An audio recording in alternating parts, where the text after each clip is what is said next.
I'm a professor. Okay, I'm an assistant professor.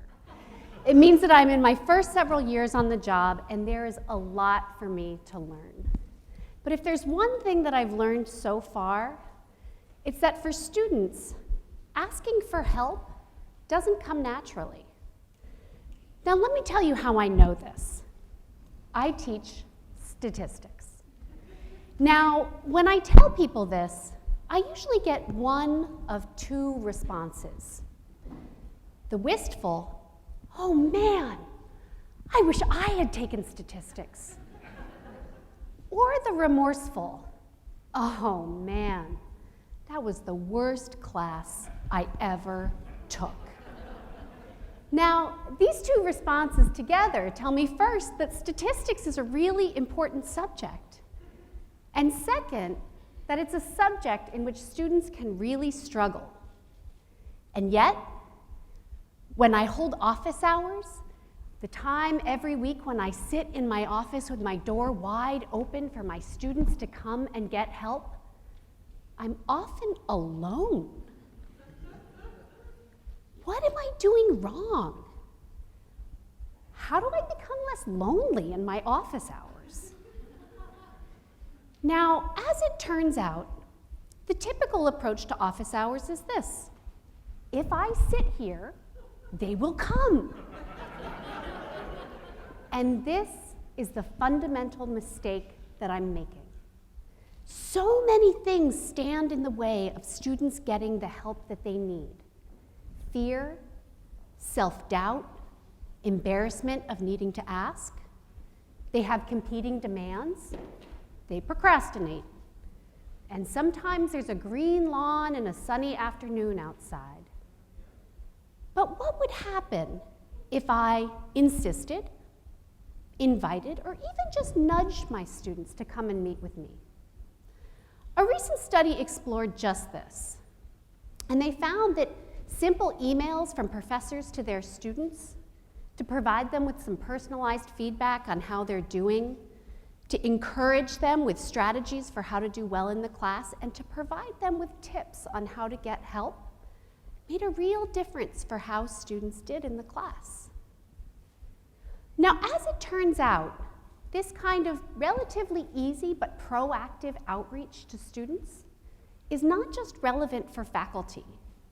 It's relevant for everyone whose work involves supporting students to access and succeed in higher education. And I want to give you two examples. So first, did you know that students can struggle with college even before they get started? In between getting admitted to college and actually enrolling, there are a maze of processes that students need to navigate. Applying for financial aid, obtaining vaccinations, submitting final transcripts and housing paperwork, signing agreements to borrow thousands of dollars of loans, receiving their tuition bill, understanding it and paying it, figuring out how to get to campus. While we ask students to navigate this maze, for students who transition from high school to college, they're navigating that maze during a period of time when they have little access to help and support. They've graduated from high school, their counselors are off for the summer, and they have yet to join their college community. Because of this combination of complex requirements and a lack of access to support, my colleague Ben Castleman and I find that about 10 to 20% of high school grads who intend to go to college in the fall succumb to what we call summer melt. They don't make it to their first day of college. Now, what does this imply nationwide?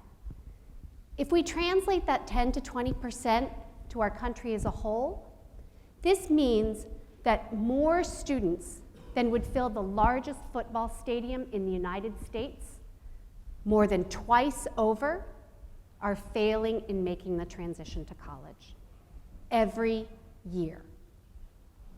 More disconcerting, this is happening disproportionately to our low-income and first-generation college students. So in response to these patterns, we wondered, Well, if we had a counselor reach out to students over the summer to check in with them about their college plans and to provide them with help and support, could we make a difference? In order to answer this question, we ran an experiment.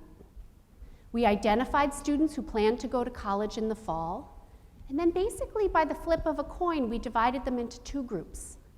In one group, students would get repeated proactive outreach from a counselor over the summer through emails, phone calls, and text messages to remind students about the tasks that they needed to be navigating and to offer them help and support. And the other group would get nothing. Now, comparing these two groups would give us the best chance of understanding whether this proactive outreach made a difference for students. Now, to run this study, we worked with an amazing nonprofit organization called You Aspire. Now, philosophically, they were on board with the idea of the research, but they were also highly devoted to their students. And they were a little bit nervous about the idea that some students would get repeated offers of help through the summer, while other students would not. And so to align with their organizational principles, we agreed at the beginning of the summer that any student who came through the door to ask for help would get it. Nobody would get turned away. We also agreed at the beginning of the summer that they would advertise to all of their students that they were there to provide help over the summer. If you have questions, concerns, or problems, just come see us. We are here to help. And then the difference was that some students kind of got that reminder over and over again through the summer, and the other students did not. Now, for the students who didn't get that outreach over the summer, can you guess what share of them came through the door to ask for help? Virtually none, 2%. For students who did get proactive outreach through the summer, more than half. A huge difference. Without this proactive outreach, important questions were going unanswered, and students were not getting the help that they needed. And we learned that this had huge implications for helping students get to the start of their college dreams. This outreach reduced summer melt by about 20%. Now, if getting through the transition to college is like a sprint race, succeeding once you're there is like a marathon. And unfortunately, too many students are struggling once they get to college. And we also see huge differences by socioeconomic status. If we look at students about 10 years after high school, we find that for students from high-income backgrounds, about 60% of students have earned a bachelor's degree. For students from low-income backgrounds, this rate is about 14%. More disconcerting, for students from low-income backgrounds, the most common outcome 10 years out is actually accessing some post-secondary education, likely taking on some debt, but not earning any degree or credential. So what are we going to do? A common response to these kinds of patterns is to talk about the cost of college and student debt. But I want to argue that we need to look beyond just thinking about paying for college. Now, of course, money matters. The research on financial aid tells us that giving students more money for college is going to make a difference. It's going to improve their chances. But maybe not as much as we might think or hope. Instead, we need to think also about other types of supports that students need. And this brings me to my second example. Colleagues and I have been studying a scholarship program that goes beyond just helping students pay for college. It takes a more comprehensive approach, sort of like a well-resourced parent might. This program, the Dell Scholars Program, focuses on supporting low-income, primarily first-generation college-goers to earn their bachelor's degrees. Now, like many other scholarship programs, they provide students with a pretty generous $20,000 scholarship that they can use over their years in college to help cover their costs. But then here is the difference. Beyond the money, what they do is they stay in very close contact with their students. They track them over time. They collect data on how their students are doing, on things like their academic progress, key decisions that they're making, and their general well-being. So as a student in the program, if your GPA starts to slip, if you're taking on a large private loan with high interest rates, if you're working too much, if you report to them feeling depressed, overwhelmed, or lonely, they use that information to guide who they're reaching out to and providing more support to. As one staff member in the program explains to her students, we are more than a check. You are not alone. To give you an idea of how this program works, I want to tell you about David. David grew up the oldest of 6 siblings in a single-parent household, and he became the first in his family to attend college and went to this college that I'm showing you here. Now, David was close to his family and decided that he wanted to stay living at home, and so he traveled 50 miles to campus every day. To help cover all of his costs and some of the costs of his family, he continued to work overnight shifts as a janitor while he went to school. Despite those challenging circumstances, he maintained a high GPA and loved school. David's in school today. Now, when David was starting school, he knew he wanted to finish college as quickly as possible. He also knew that he wanted to major in biology, and so when he signed up for his first semester, he registered for a full load of introductory science classes. Get all of his requirements out of the way, he thought. Seemed like a great idea to him. Now, as required, David had to report this information into the program, into the Dell Scholars program. And his advisor responded immediately, "David, these courses are a recipe for disaster." She advised him to ease up, to take a lighter load, to give himself the opportunity to transition to college successfully and get used to the academic rigor, the large classes, and the lack of personal nature of what he was about to embark on. To this day, David credits this advice with his successful transition to college. Now, he came up against a second challenge, also early in his college career. When he went to his financial aid office to let them know that he had received this scholarship from the Dell Foundation, his college said, "Fantastic. We're going to take that scholarship money that you've received, and we're going to use it to displace aid that we would have given you otherwise," essentially using the Dell money to replace money that they would have given to him.